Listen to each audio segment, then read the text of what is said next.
Hello. Hi, Dave. I'm Erica from Spirit 1053. Hey, Erica, how are you today? Well, I am just delighted to reconnect with you again. Dave, I was thinking back. I think the last time you and I chatted, you were here in Seattle and your little baby boy was about to be born. He's 4 now. Yeah. Wow. Now I have a baby girl who is 1.5 too. So Wow. So, how do you like yeah, being a dad? I've been it's excited to ask you. it's amazing. It's exhausting. It's the most exhausting thing you'll ever do, and then it's also the best thing you'll ever do. Yeah. I think anything good requires a whole lot of effort, and that's Yes. what parenthood absolutely does. And you just have to keep at it. Are you Yep. noticing anything in your kids that you're like, oh, they got that from me yet? Has that happened? 150%, and mostly the sweet stuff, and then the stubbornness is from their mama. No.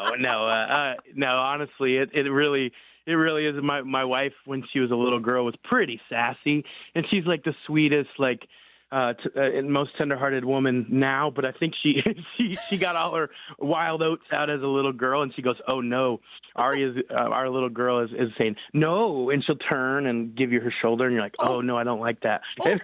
But 90% of the time, she's just a joyful ball of energy. But then a little, she goes, "That's me when I was a kid," and she goes, "I remember."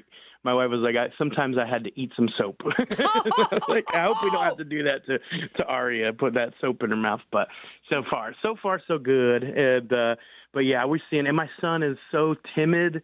Like on the slides at the playground, he'll let all the kids go before him. I'm like, Oh. no, buddy, go for it. And I totally did that too. I was so shy, and so I was like, we're working on it together. We're figuring out our strengths and weaknesses and overcoming them, because Jesus will help us overcome all that stuff. He So, does. That's what he does. And I think sometimes, yeah, what I'm trying to do right now in my own life when I get afraid about something is lean into it because we sure. find that we're not leaning into thin air, Dave. We find that Jesus is there and going, I'm willing to help you. Yeah, I think that's been, even starting this spring tour and our new record coming out, like a lot of the themes of the songs we've been playing have been songs of surrender and Yes. just trusting God. How, and especially as becoming a parent, you are more a parent, no pun intended, but you see through a different perspective of man, I was afraid of that when I was little, and yet now here I am, not afraid of the dark or whatever it was, but Yeah. I'm afraid of so many other things. And I'm sure at all the points, God's like, hey, the further out you go, the more wisdom you obtain. Like you can see, I should never been afraid of that. And then Yes. I'm sure God the whole time is like, you shouldn't be afraid of any of that. And so Yes. it's a beautiful thing to lean in where you feel like nothing's there, but then God wraps His arms around you, and lifts you up. So beautiful. Mm, Super excited about your new album, Looking Up. Love the name. And I'm thank you. wondering, like, Dave, how do you do that on a daily basis? Like, how Sure. do you stay grateful and keep yourself looking up? Because in this whole world, there's a lot Yeah. that's broken. We've got stuff going on in our own lives, and there's a tendency to just look down. So, how do you keep Yeah. your I eyes think on the Lord? that it's a discipline in a lot of ways. Being on the road, driving, we kind of put the bus aside for this tour, and so we're not like as necessarily as rested, each show. Mm, But at the same time, I'm finding joy in the fact that we're seeing the country out of the windows, and getting to see where we're going, especially once we get out west towards y'all. yeah. It's such a beautiful country and world that God has made, and but also I think just like you said, we're looking down a lot. And a lot of times we're looking right into our screens, whether that be cell phones, Yep. television, whatever it is.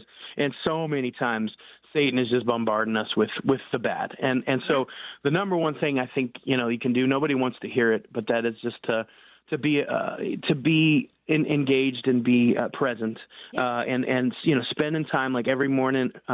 I'll FaceTime the kids around breakfast time, and then Oh, in the evenings and afternoons. But my wife and I pray every night together. Like she gets to tell me everything that went on, and then we talk, after the show's over, and so I think that connection for me, and I think that's the other thing Satan's so good at is isolation, yes. keeping us from community, and that's part of looking down as well. If you're tweeting someone or texting them, rather than like getting together for that coffee that you say you're going to. Like, it's just life-giving. And for some reason, there's anxiety when you're like, oh, I got this plan with this old friend. I have an old friend coming over tonight that I haven't seen in like 7 years. And it's like, there's a little bit of anxiousness, like the house is a pit and all this stuff. And we're trying to, all this stuff.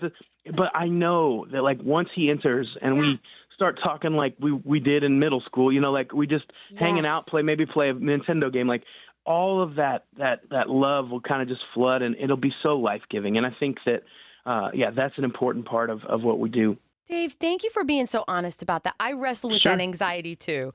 And it's like, I'm always so glad when I go and hang out with people, but it's that leading up to part that I go, oh, maybe I'll cancel at the last minute. So that helped me. It's so easy to cancel too. Yeah. You know, this, that, or the other comes up. And sometimes you do need to cancel. Like you got, you know, my son gets a fever and, you know, all this, you know, all these things happen. But man, it's there. That anxiety of, what if they don't like me enough? Or what if I've changed it? Like all these stupid things that Satan loves to play with our minds. And then God again is saying, why are you afraid of this? Is your old friend. Like you guys got to catch up. You need this, you know? Wow. Amen. So, hey, I was thinking about the Beatles today because I was sitting in the waiting room at the doctor's office and listening to your song, Father, Let It Be. And I thought, okay, Paul McCartney was onto something, but Dave, he just, you know, you up to the ante, my friend. Yeah, that's exactly what that song's about. Really? Tell me. We love Let It Be. When I was a little boy, I heard it, and I thought, oh, this is a little boy crying out for his mom. When he says, when I find myself sometimes in trouble, Mother Mary comes to me. Well, Paul's mother was named Mary.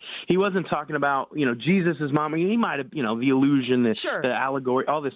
But he was talking about being a boy and his mom, crying out to his mom. And I thought, whoa, that's beautiful. And how in the world am I going to tell my son or daughter, hey, everything, it's going to be okay. Like, let it be. It's going to be all right. And then I look down again at my phone and no, it is not okay. Like, there's so many things that aren't okay. And it's like, how do you reconcile that? And then for me, the answer is, again, just that surrender, saying, hey, I know it's going to be okay. I'm able to tell my son and daughter that because Jesus is still on the throne. And because if I have that trust, again, that my Father is conducting all these things, you know, for my betterment, so I can bring more folks to His kingdom. Like, then it is. It might not be easy, but it's going to be okay. So we need to let it be. Let God do what He's going to do, and try to stay as faithful as we can through it. Not easy to hear, not easy to do, this surrender, but it is a beautiful thing when you can just have that kind of trust. And so it's a prayer of surrender and trust. Wow. Thank you for sharing that. That adds a whole new dimension. So, Dave, every year I always say Christmas is my favorite season, and it still is. But I think I've determined that Easter is my most meaningful season. Oh, absolutely. And it's just like we're in the middle of this time, drawing closer and closer to celebrating what we believe. And it's the most important thing. Like, Dave, because you and I have said yes to Jesus, we've received and accepted His love and forgiveness. We're going to heaven. We're going to live with Him forever. So how do you lean in and draw close to the Lord as we remember Him together this time of year? Man. Yeah, this time of year is often one of the busier times for bands, and you know, the spring tour comes. You know, you've had some time off. Usually, we have a Christmas tour, but after Christmas, you get all that time, and then it's like, oh my gosh, I got to go back to school. Like, I got to go back to work. I got to do these things, and you can easily, being on the road and being away from my family, like I can lose the deeper meaning of it all and what it actually entails. And so I'm grateful for a church that champions Good Friday as one of the darkest days in history, but also the most beautiful beginning of a fulfillment of a promise. So having the reminder of what Good Friday actually means, I think, you know, even all the weeks leading up, Monday, Thursday, Tuesday, and all these beautiful things that occur in the weeks leading up to Easter, Lent, and all those we kind of take seriously, but at the same time, they're kind of little reminders to prep your heart. It's almost like, you know, in Christmas when Lowe's gets the Christmas stuff out way too soon. Yes. That's like the commercial prepping of your heart. Okay, but this is like God saying, "Hey, get yourself ready, because the most incredible day is going to come." And for my family.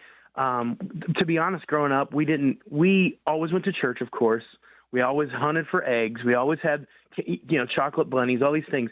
But with my wife, you know, she was raised where Easter was almost equivalent to Christmas in so much as like their eggs didn't have gummies, gummy bears in them. They had like coins, and they had a splinter in one, and all these beautiful representations of what Christ meant. And so we do that with our kids. We hide, in the little cross in one. We'll hide tokens that represent, and that way when we open them, we can remember the story of why we even have this holiday. And then we always try to fill their Easter baskets, rather than with just lots of candy, with something that's special, kind of like that Christmas joy, whether, Yeah. I know that's a pretty American thing to do. It's Yeah. like, get a toy at Easter, but that way it instills in them this celebratory, like, man, Christ is here, and we're going to, have fun. We're going to play and celebrate and make lots of really good food too. And so, yeah, it's an important time. We try to instill that in our kids as well. Oh, I just love that, Dave.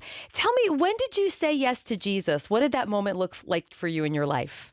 I think the moment is kind of the story of the song "You Love Me Anyway." The very first verse of "You Love Me Anyway" is really about, and I'll break it down really quick, because I basically killed a goldfish. Okay, this is a terrible way to start out describing the song, but I didn't mean to. I was trying to set him free. I was 4, okay, mind you, and I thought, man, this fish needs to rest, right? If you swim too long, you're gonna injure yourself or whatever. And so I set this fish free. He died. My babysitter said, "Who killed Mortimer?" And I lied.